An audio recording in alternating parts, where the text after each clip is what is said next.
what's coming up ahead.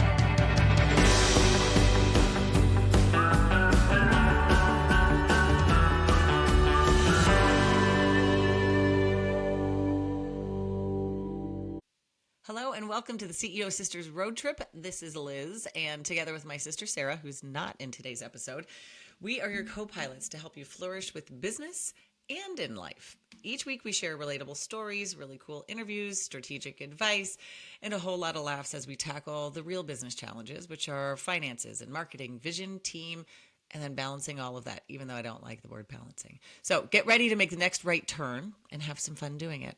Grab some snacks and let's hit the road. All right. Hey there. It's Liz. And today I am interviewing a wonderful human. Her name is Tracey Saia, and she's an art therapist and a good friend of mine. And I'm really excited to share this conversation with you. Together, the two of us, we shared a little bit about where we came from and how we started working together much more specifically on growing our own businesses. And it's been a joy. What she talks about, though, is really fun. So we talk about how art therapy and business and value and worth go together, and how trauma and stress can really impact us as business owners. So she's going to bring a little bit, she has a really nice exercise for us to do, and she's going to bring her gold star standard with her to our show today. All right, so dive in and let's go. Also, this episode is brought to you by Miriam Kirk Walls Farr. She is our grandmother on my mother's side, and she was a wonderful woman. She was a little scary, a little intense, which is fine. That's where we got it from. But why we are having her bring this episode to you today is that she was an artist, and she had a love of all of the arts and the power of music and art and painting and opera and symphony and everything was very much a huge part of her life. And she has come from a musical family. She has created a musical family. And I just thought it would be a good one today.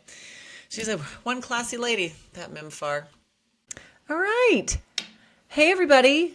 Today we are interviewing my very good friend and mastermind companion named Tracey Saia. And Tracey is an art therapist.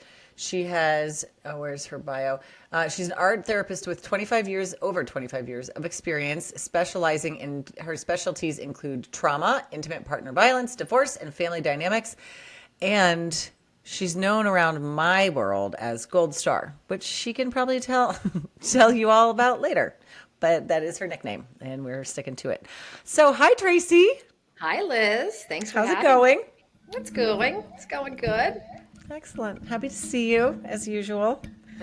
Thank you for being on the show. Sarah is sorry that she's not able to be here today because she really likes you, and you two artists could really talk art. So maybe we have to have you come back again. I know. I like a little Sarah time.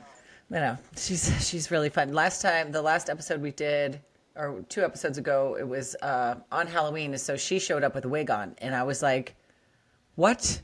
And we both said the same thing. And I was like, I can't believe you didn't tell me. And she goes, I can't believe you're not wearing a wig. It's your day. You have all the wigs. Do you still have that box of wigs there? Oh, Tracey, I have 2 of those big storage containers filled with wigs. Like, I have a problem. I really have a wig problem. They are really fun. I know. They are really fun. Ellie called during school, or texted during school. She said, can you bring 4 wigs to the front of the school? And I was like, which ones? I know. I've never felt more important in my life. Okay. Yeah, it was very important which ones, because she's like, not any of your old lady ones. And I was like, like your favorite one, the mother-in-law. I think that was all our favorites. So good. So good. Oh, all right. Maybe next time we do it with wigs. That's just more fun. Why not? That's more fun. Okay. So let's get started, my friend. Okay. I want to thank you for doing this. And for a second of all, I just thank you for the career choice that you do have. I've learned so much from being able to talk business with you for the last 3 years that we've done this mastermind group together. And that was so fun. Like, we've known each other for 20 years. Yeah, rounding up Right? on that. Yeah. Yeah. At least it's 18 years, 20 years. Because, something so crazy. And so it's really fun to be able to, play and party and do all the fun things we did when we were younger and cooler. And now being able to do this with you it's a privilege. So thanks for Yeah, letting me play yeah, with we've really all of this. grown up together in a sense, haven't we? We have. We're so mature. Yeah, We're so yeah. mature. So speaking of mature, could you Okay, please tell us what art therapy is in, in layman's term, layperson's terms? What is art therapy? sure.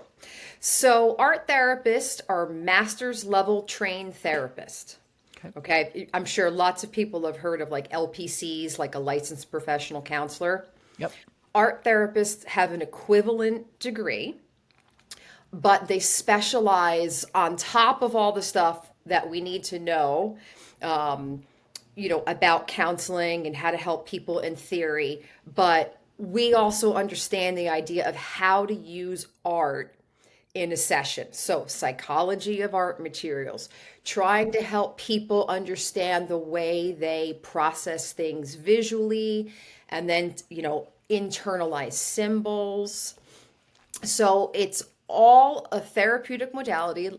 Art therapists are licensed therapists, but they have the added advantage of helping people to tap into the visual component, like when we can bypass language.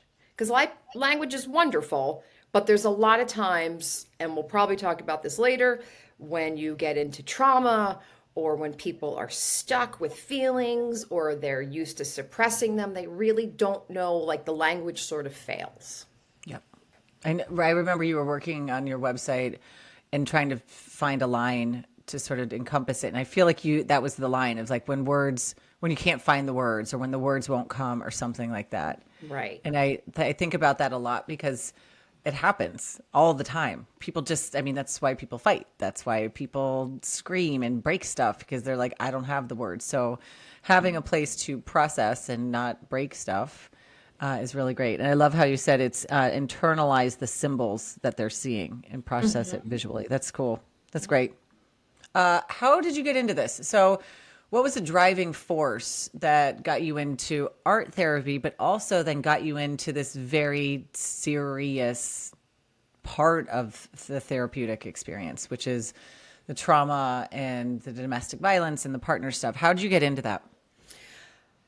Well, I mean, art was a saving grace for me in high school. When we were all kind of going through our own thing. I really enjoyed and tapped into art.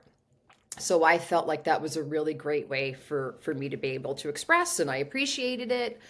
And when I did get a psychology undergraduate degree. I mean, I always loved the psychology and understanding people, and that comes from me. It comes from the family that I grew up in, being an empath, wanting to be a helper. It just felt like kind of the right way to go. But when you graduate with a degree in psychology, you're not qualified to do anything. Yes, well aware. You're looking Yeah. at another psych grad. Woo! Yeah. So after I was a Jenny Craig counselor, where I Awesome. just sold food basically, but that was my first counselor title, I Amazing. was like, okay, I have to go to grad school. Awesome.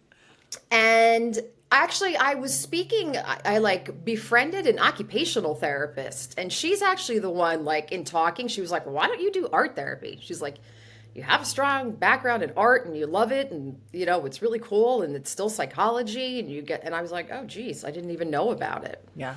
So I applied to a few different master's programs, but that was the one that spoke to me the most, Cool. honestly. That makes So sense. yeah. And then the idea of getting into, so I spent, again, as you mentioned, like my first job in which I stayed in was domestic violence for Yeah. like 2 solid decades. Yep.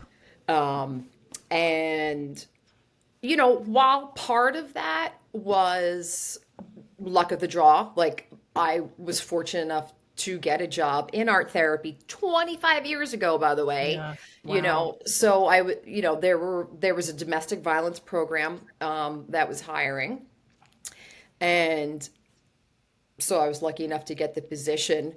But I also, again, this idea of like family, understanding family dynamics. I told the story on a different podcast that, like, about 6 months in, I ran into my cousin, my first cousin, who I hadn't seen in a very long time in the shelter. Oh, wow. Yeah. Yeah. Wow. And my father's side of the family, a ton of dysfunction. Wow. And it was always removed, you know what I mean? Because it was always Yeah. like stories of we did not really hang out with them. My my father's brother-in-law was in jail. Wow. His sister, 12 years older, was like a mess. I mean, it's a book in and of itself. Sure.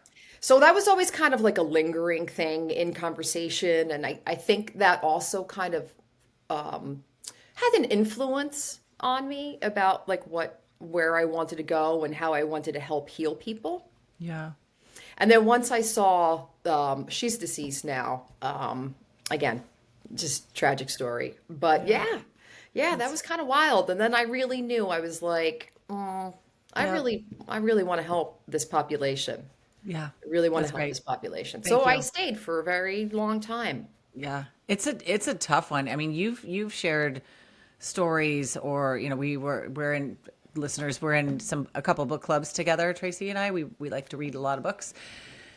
And I remember there'd be some times you were just gotten home, or you were sharing these stories, and you're just like, I need a minute. This is a rough day. That was a rough day. So thank you for your service on that one, because it's really heavy. And as you said, you're an empath, so you're feeling it in a way that people who are dead inside like me may not feel it. And Not true. Not it's true. with you, right? I mean, my mom worked at a women's shelter for probably 5 years when I was like high school and college age, and her stories were amazing, like the highest highs and the lowest lows, and I mean, just saving lives. It was amazing. So thank you. Thanks for doing that.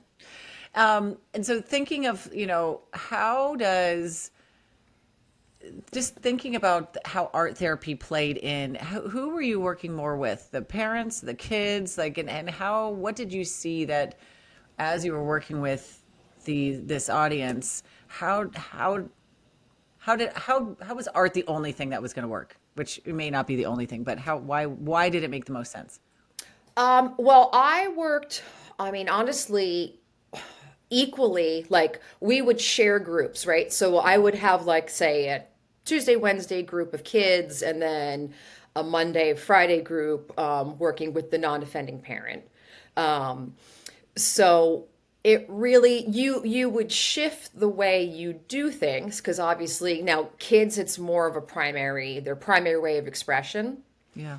So you don't have to prompt them as much, right? Like it is a natural sort of outlet. They don't really want to talk to you, and especially if they have witnessed horrific things, Yeah. right? So it's Yeah. really about just sort of like holding the environment, allowing them space to be able to create, talking about the piece itself, because art therapy is a projection, Yeah. right? If somebody is very traumatized or just, not ready, you can just talk about the art, but you're still getting to the heart of the matter. So with kids, that's a much safer venue than having an adult, right?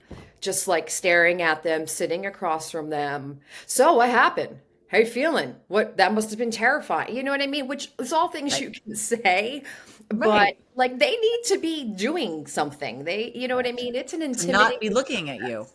Yeah. Yeah. Yeah. Yeah. And then adults, it's a little different because they want to talk a lot.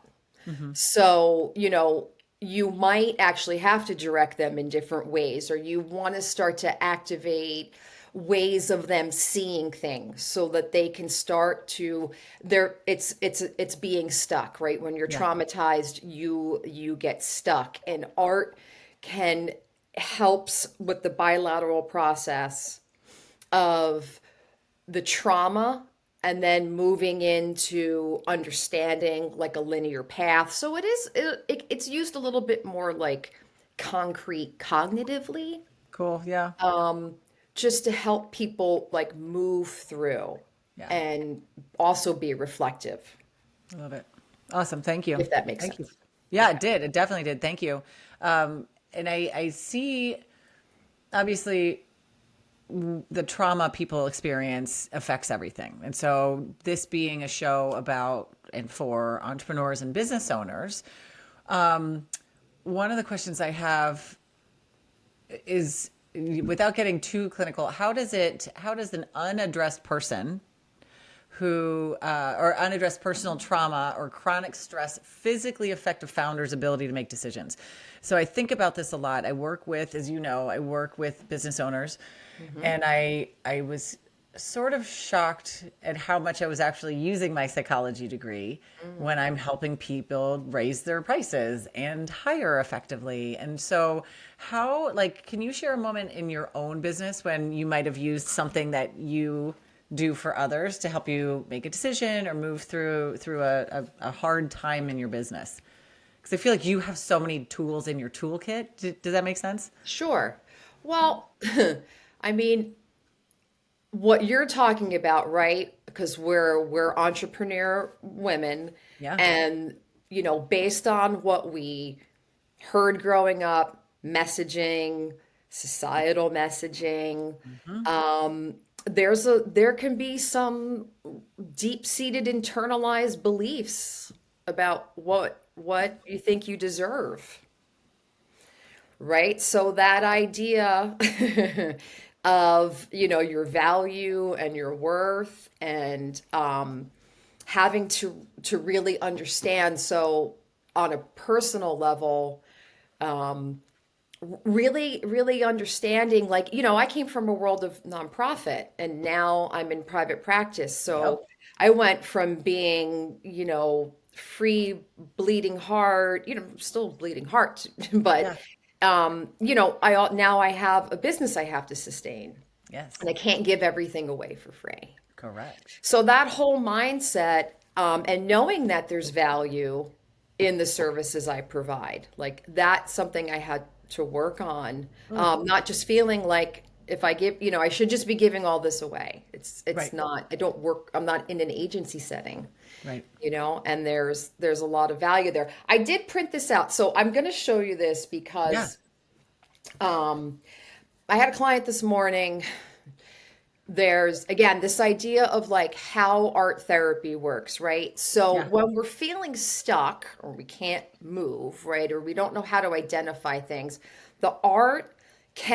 the visual enough can just be the thing to kind of help us take that next step in really accessing the words. Sure. Yeah. So I couldn't even find this on the internet. I knew what I wanted, and I asked ChatGPT to create me this. Okay. I love it. So, what is this? This is, A piece of a brick wall? yeah, it's a barrier, A barrier. Okay. right? Yep. So this is like a bunch of blocks in your way, Yep. and it's a barrier. So Okay. I had my client write down their barriers Ooh. to Solid. what was getting in the way, and then behind this, even like what's behind there, and just use color. Like, is it bright, is it happy, is it sunny, like what's behind there, and what are these obstacles that you can't are getting in the way of this thing that you want, Cool. right? So Yeah. there's like a beautiful little marriage of like that's our therapy, you know what I Yeah. mean? That's using, but if I just ask you, so what's getting in the way? What are your blocks? A lot of times it's like, Yeah. I mean, I know they're there because I feel them, but if I give you that and you see blocks, Love then you that. can start to write them in, right? I Now love it. we have something to talk about, we have something to Totally. move through. I love it. That's so beautiful. I love the simplicity of it and the clarity that it provides. So, I mean, you had me at the barriers, and then we were like, and what's behind the wall? Duh, amazing, right? So that's where people don't even know what they're looking for. So even taking that time to say, okay, we know what's stopping you, but what is back there? Do you know where you're even trying to go and why it's important and all that? Right. So the next step could really be once those barriers are removed, if you're just let's just say you're just doing whatever. You're regulating your system by doing a little coloring and art, right? And Yeah. then one of the next sessions would be like, all right, now that can we start to take some of those blocks down and can we start to see the full picture Love it. of what you want?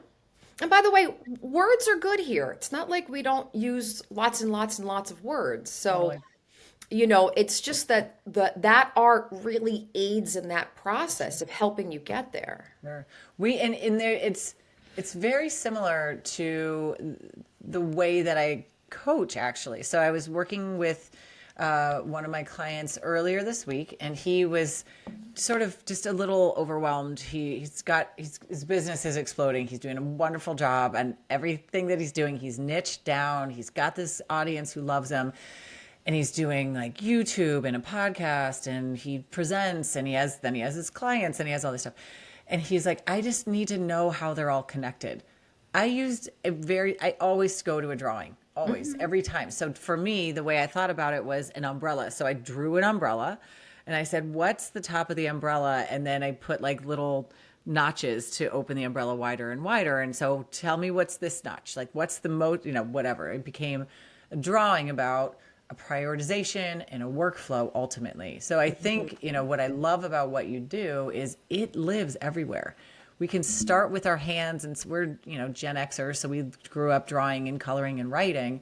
And so being able to have that and then put the words there, and he then has a visual. So he's like, and now I can see that so much more clearly. Yeah. So And I love this. aren't the majority of us visual learners? Isn't it? Don't we get things better when we can actually see it and we go, Yeah. okay, I totally get it. It's not abstract. I'm making it concrete. Correct. Yeah. Oh, I love it. I love it. Thank you. Another question that I have is you prescribe to something called the empowered entrepreneur model, or you use the empowerment model. What is the empowerment? You champion the empowerment model that is in a culture of badass female entrepreneurs. What does empowerment specifically look like through the lens of art therapy? Like, how do you foster the idea of empowerment, or, a common sense tip that you use to help empower people? As I get older and do this work longer and longer, I really like acceptance and commitment therapy. Okay. And, people are coming to therapy because, stuff doesn't feel great, right? And, the old school way was just like you just listen to somebody and you hold the space and, you're kind of a blank slate and you just let them project. And, I think people need encouragement. Yeah. Like, So, and because of domestic violence, the idea of an empowerment model of like, you can do this, change is available, like kind of really helping to boost their self-worth, their value, their self-confidence. We really do a number on each other. yeah. So there's a lot of rebuilding that has to happen. Yeah. And, Yeah. as I'm in private practice, it's not that just because it's not TV that goes away. Right. We're always, and I think it's okay to be encouraging and to help people see their own power. So again, even today, she's being told the story of something that seems like, oh, this and this. And I was like, wait, did you hear what you did different? Do you hear how you changed? And then for me, what's big is like, because we hold a lot in our bodies, you have to help people like when it feels good, right? Like really sit in that. Like she was ready to dismiss the thing that happened that, where she actually did something different. And I was like, back up, back up, back up. Like, can we just stop and pause there? And then she was smiling and happy. And I was like, we have to be able to feel that, like, because that's what you want more of, right? Yeah. So getting Because comfortable with the feeling. we're really comfortable with the negative feelings. We know what that feels like. Totally. And that's actually our baseline. So when we feel something good, or like pride, or acceptance and be like, I did a good job. Like, who knew? That we have to learn how to sit in that. Yeah. We're really good at Yeah, that we stuff. have to learn how to sit in, like feeling good and lifting each other up and raising each other up Love it. and I'm actually happy to do that when I see it and because I want them to see it, Yeah. like and I feel like if you're coming to therapy, that's something you should be getting. You Yeah. know what I mean? Yep. People want to Yeah. know they're on the right track, that they're We, I'm sure we've talked about this book before. I read a book last year called The Gap and the Gain. And I forget who it's by. Ben Hardy, I can't remember who it's by. I'm looking for it. But anyway, the premise is there is a gap between where we want to go and a gain from where we've come. And most people live with and look towards how far they have to go still. And this idea comes from, Benjamin Franklin's "We're in the Pursuit of Happiness," right? Where that comes, or Thomas Jefferson, whoever wrote it in the Declaration of Independence. Jefferson? I think it was That Jeff. sounds right. Yeah. Not Ben Franklin. He did electricity. I'm good at history. Thank you. We only And know two guys that wrote I do the two guys. I had Alexander Hamilton, and it wasn't him. John Hancock, right? We are Four. smart. Look how smart we are. Gold star.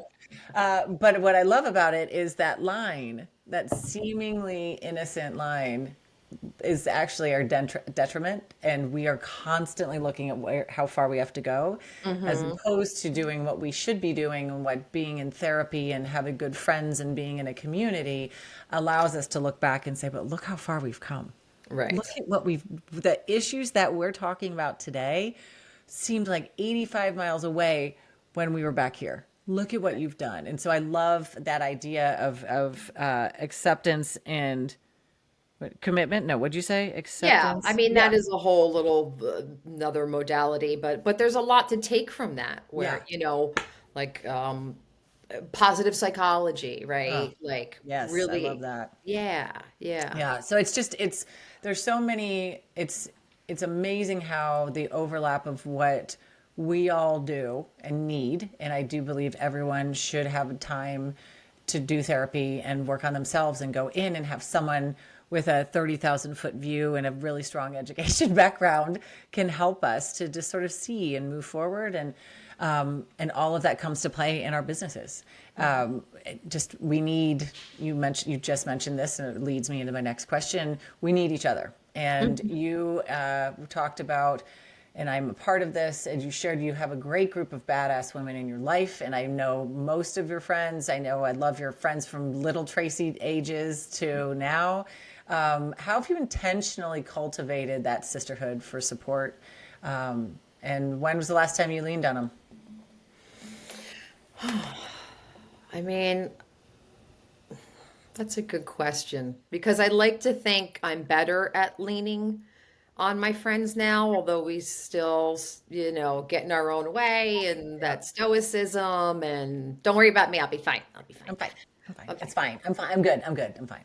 I'm fine. Yeah. I mean, really, um, I just think it's been a blessing, like since I had children and got to meet like all the awesome women in this town, and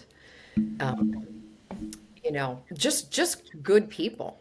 Yeah, agreed.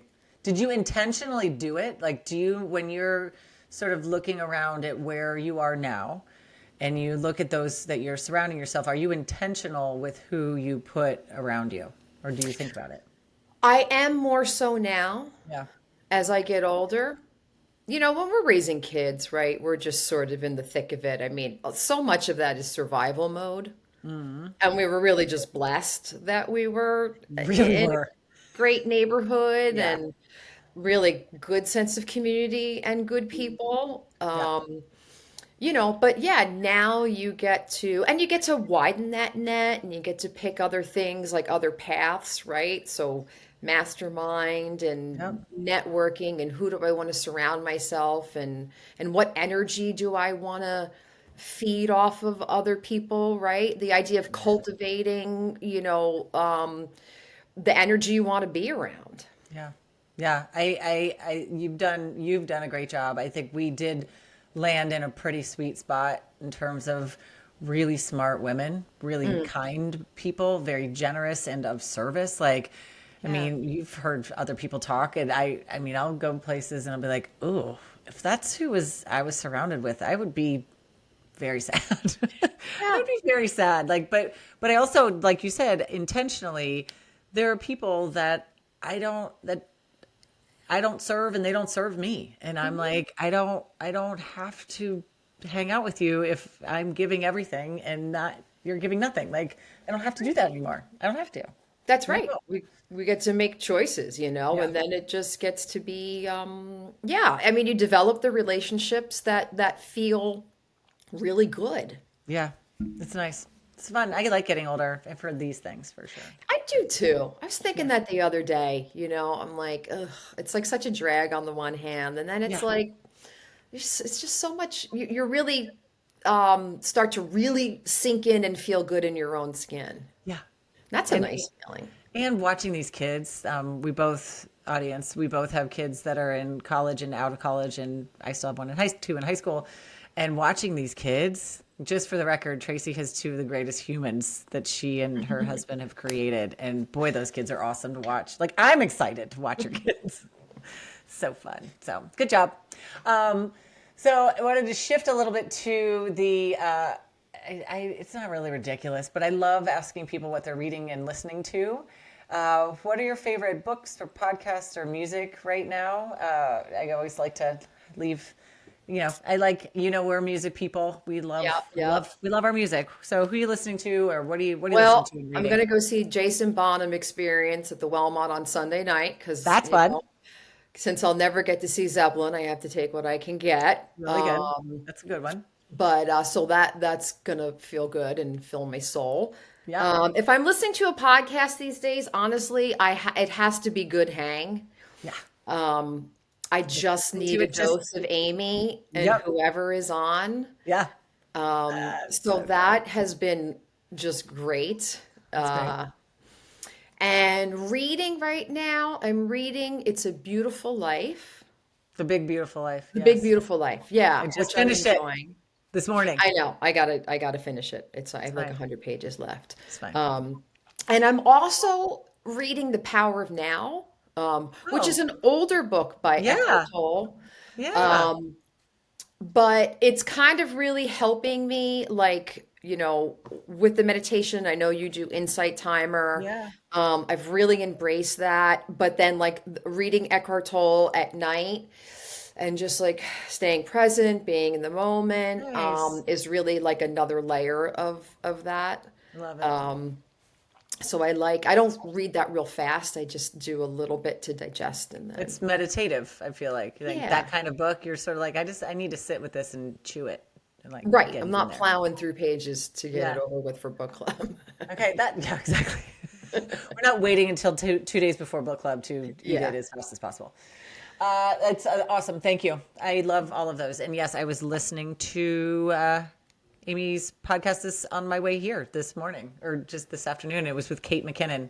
Oh, Oh, it's all she's right. I so gotta check out that one. wonderfully weird and just I want to hang out with her. I really do. That would Yeah. be a good hang. Okay, my last question. So you are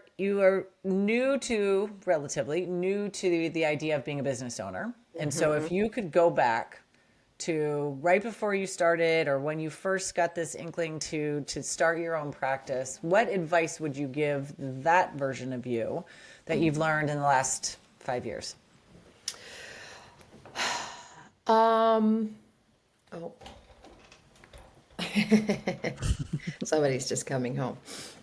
Okay, so what advice would I give? I would I would say just be patient, you know. Nice. Work on, I mean, you do have to like know some things, and but I think it's okay to build the ship as you're flying it. And you're not going to know everything right away, and really it's just, again, self-love and patience and the willingness to be open. I love it. Yeah. I mean, I think patience is always patience for the win, just always. That's awesome. Hey, thanks, friend. That was delightful. I appreciate you. And for listeners, thank you for listening. We appreciate you. And please like us and share us. And if you have someone who is in need of art therapy, please reach out to Tracey Saia. She's here in Morristown, New Jersey, but she could talk to you wherever you are or help you find some people. And I want to say thank you again to Tracey. Thank you for being here. And that's it. Until next time, everybody, your business matters and it really matters to me. So have a great day. What's coming up ahead?